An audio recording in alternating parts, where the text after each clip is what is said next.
America's Dairyland in crisis. More and more Wisconsin dairy farmers are going out of business.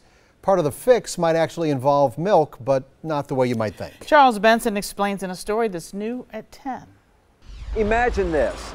If the place where you work or where you go and buy gas or groceries or a car was going out of business at the rate of 2 a day, that's what's happening to dairy farmers in Wisconsin.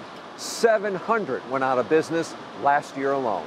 The dairy industry has been struggling for a while, but now the problem has become acute. And so we must act, and we must act now. That action starts here at a farm tucked away in the rolling hills of southwest Wisconsin. Professor Tara Montgomery helps run the Pioneer Farm at UW-Platteville. Cows and calves are part of her classroom. It's a living and learning laboratory, so there's something going on all the time. It's a working farm.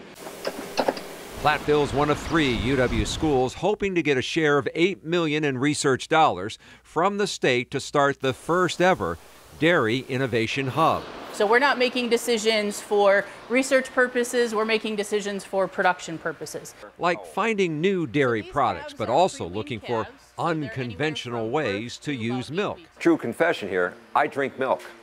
I drink a lot of milk. Yay! All right? But do we need more people to drink more milk or find more ways to use milk? So I would say it's going to be a little bit of both. For example, combining manure with leftover whey, a byproduct of cheese made with milk, to run through what's called a digester to create energy. So things like biodigesters on farms that can use both the manure that's on the farm and also potentially excess milk or excess whey, other byproducts, to make fuel to help run the farm or potentially run communities that are local to the farm. Milk as fuel? Sort of. We wouldn't be, it's not going to run the tractor. We're not going to drive up to a cow. We don't want to do that.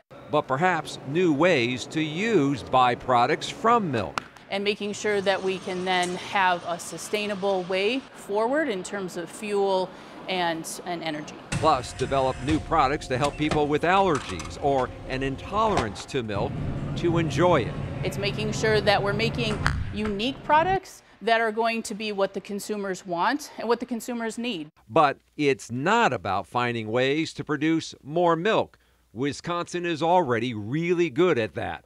Dean Wayne Weber oversees the ag program at UW-Platteville. He believes the research dollars will produce results. It's going to provide an infrastructure by which we can work together, industry partners, researchers, to start to deal with those questions and how do we move the dairy industry into a positive and viable industry in the future.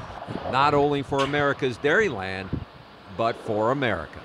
Again, we are talking about $8 million in research dollars for an industry that drops $43 billion on the state's economy.